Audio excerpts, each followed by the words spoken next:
2 of 3 Big Ten or SEC games, I should say, that we're going to dive into here on the show. Number 22, Mississippi State, losers of 2 games in a row at Georgia. Georgia bouncing back from a blowout loss against Alabama last Saturday with a win against LSU at home. The Tigers have been struggling big time in SEC play. Mississippi State, again, losing at Missouri, or at home against Missouri, I should say, last Saturday, and then against Alabama in tight fashion with a missed layup. I was on the Bulldogs in that one. You were on the Crimson Tide. So shout out to you for picking Alabama last week. But what say you for Mississippi State at Georgia on Saturday?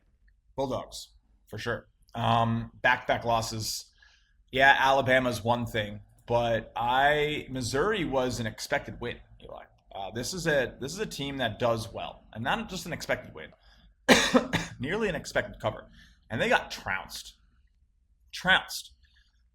So yeah, their defense is expected to be much better than that, and their 3-point shooting is struggling in conference too. So this is about as good of a buy low spot as you're going to get on them. We have them as a top 10 defense, top 20 team. And, Georgia is definitely a bottom of the conference team. It's a really strong conference, but someone's got to be at the bottom. So that would be Georgia. And this is a big win. This is a big, I hate to use the must win thing, but that's not even must win. It's going to win. They are better.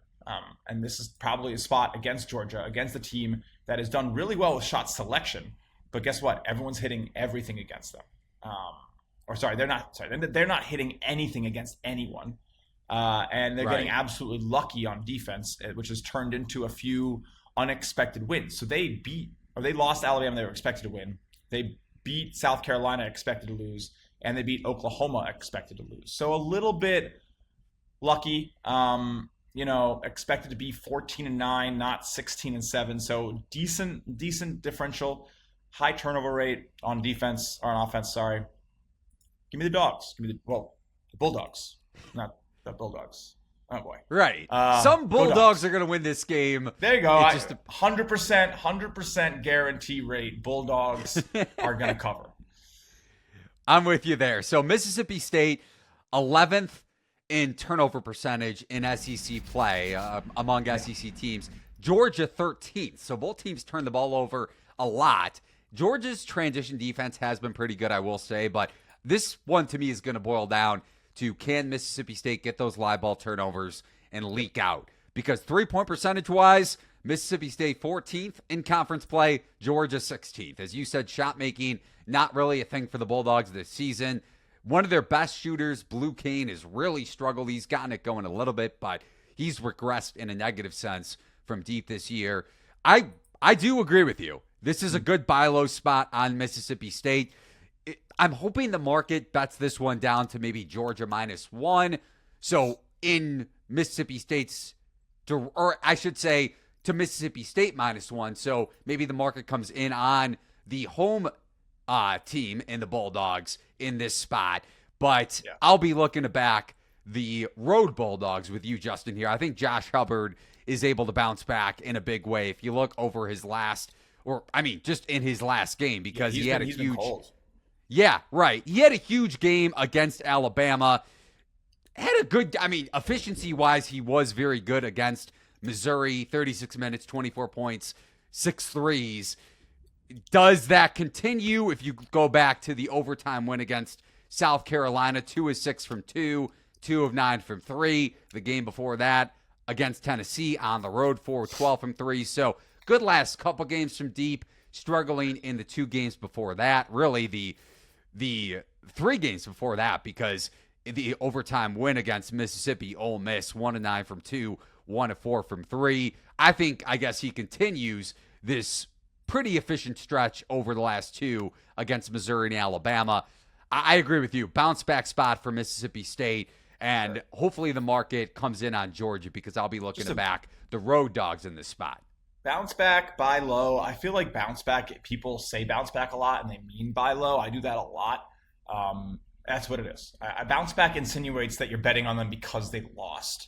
And while that is somewhat like in the same Venn diagram as buying low, because you usually don't buy low on teams unless they lose. I think buying low is a little bit more granular, and usually has to do with like sustained performance. While a lot of times you hear people saying, "Oh, bounce back spot," because they just lost. Like, no, it's because they lost and they were expected to win. They've been playing better than they look. So, sure, will they likely bounce back? Is that what I'm betting on? Yes, but it's not because I think they're bouncing back. It's because I think you're getting a good price. That's how every bet's made, right? It doesn't really matter the bounce. It matters the price. Right. A team could lose 2 games in a row, and maybe they're still overvalued in the betting market. For instance, I don't think UConn had that bad of a stretch in terms of losses in a row. Yeah, I mean, they were inconsistent. They lose at Villanova, beat Georgetown, lose at Creighton, or at home against Creighton, beat Butler in overtime, didn't cover the spread in that game. I don't think they covered the spread, or they only covered the spread in 1 of 4 games over that span, so the market was still low on them, yet Xavier closes as a short favorite at home, and you could argue, is UConn going to bounce back after failing to cover in 3 of 4 games?